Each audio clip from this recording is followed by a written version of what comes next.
पत्नी और प्रेमी ने मिलकर फिर एक पति को उतारा मौत के घाट।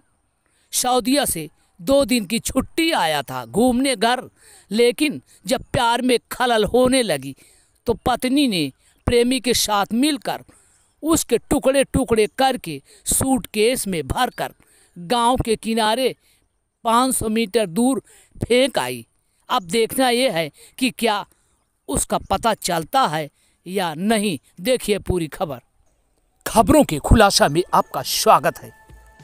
उत्तर प्रदेश में मेरठ के बाद से पति की हत्या के मामले की मानो झड़ी सी लग गई है। ताजा मामला देवरिया जिले से सामने आया है। यहाँ एक शख्स का शव ट्राली बैग से बरामद हुआ, जिसके बाद इलाके में सनसनी फैल गई। बताया जाता है कि तरकुला थाना क्षेत्र के पकड़ी पटखौली गांव में एक गेहूं के खेत में टाली बैग में युवक का शव बरामद हुआ।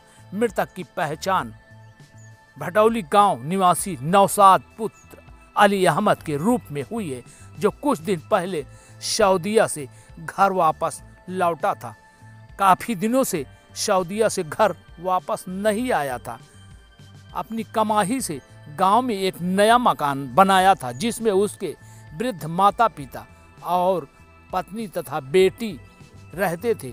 गांव लौटने से कुछ दिन बाद ही नौशाद रहस्यमय तरीके से लापता हो जाता है। आपको हम बताते चले कि देवरिया के मैल थाना क्षेत्र के भटौली गांव का रहने वाला नौशाद दुबई में एक प्राइवेट कंपनी में काम करता था।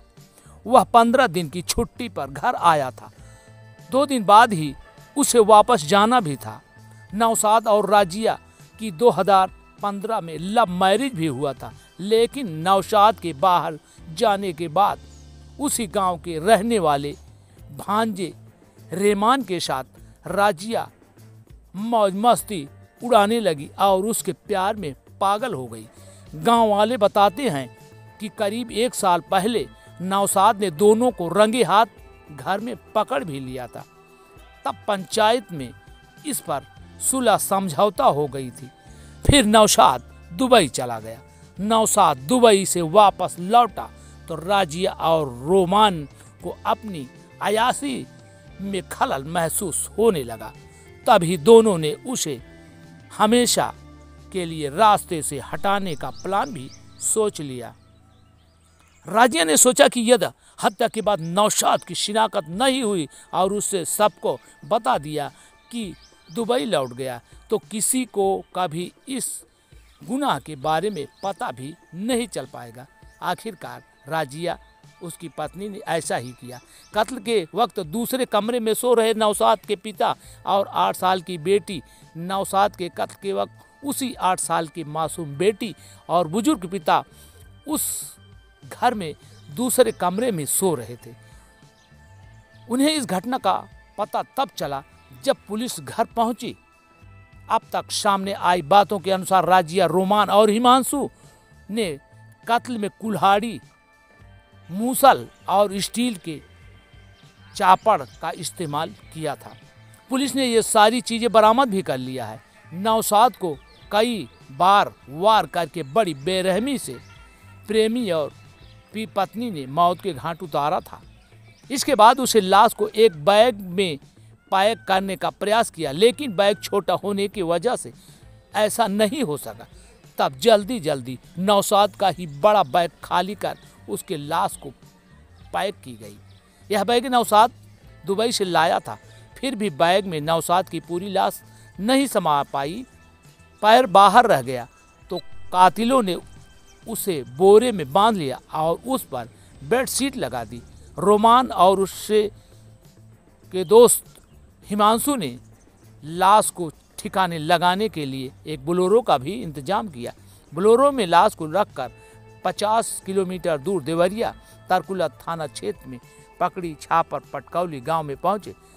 रविवार को भोर में 4 बजे के करीब उन्हें वहां खेत में लाश को फेंक दिया। इसके बाद फोन करके राजिया सुल्तान को इसकी जानकारी दे दी। उधर घर पर बिखरे खून की राजिया ने सफाई कर दी। राजिया ने अकेले ही घर को पूरी तरह से साफ किया। खेत में बैग को देखकर अवाक रह गए किसान। तुरंत गांव वालों ने जब ऐसा देखा घटना को तो पुलिस को सूचना दिया। देवरिया पुलिस पहुंची तो नौशाद की बुआ की बेटी राजिया सुल्तान, नौशाद की बुआ की बेटी है, उसका मायका बलिया है। नौशाद कुल 3 भाई हैं। बड़े भाई दुबई में रहते हैं जबकि छोटा भाई मुंबई रहता है। नौशाद के 1.5 साल पहले ही गांव के बाहर मकान बनाया था। उसकी गैर हाजिरी में रोमान का इस घर में आना जाना और राजिया से उसका प्रेम प्रसंग शुरू हो गया। नौशाद के बुजुर्ग पिता कभी नौशाद के परिवार को कभी उसके भाइयों के परिवार के साथ रहा करते थे। कहाँ रहेगी नौशाद की मासूम बेटी? नौशाद का कत्ल हो गया। माँ राजिया सुल्तान कत्ल के इल्ज़ाम में जेल चली गई। ऐसे में सवाल उठता है कि अब नौशाद राजिया की 8 साल की बेटी का क्या होगा? वहाँ कहा जा रहा है कि उसकी पढ़ाई लिखाई परवरिश का जिम्मा कौन लेगा? घटना की सूचना पर राजिया की मौसी यानी नौशाद की दूसरी बुआ और नौशाद की बहन घटनास्थल पर पहुंची। नौशाद की बहन ने मीडिया से कहा कि राजिया रोमान और हिमांशु ने जो किया है उसके लिए उन्हें सजाए मौत होना चाहिए। Bureau report, Deoria. अब देखना यह है कि इसमें इन लोगों को पुलिस पकड़कर कानून के हवाले करती है या नहीं। देखिए अगली वीडियो में।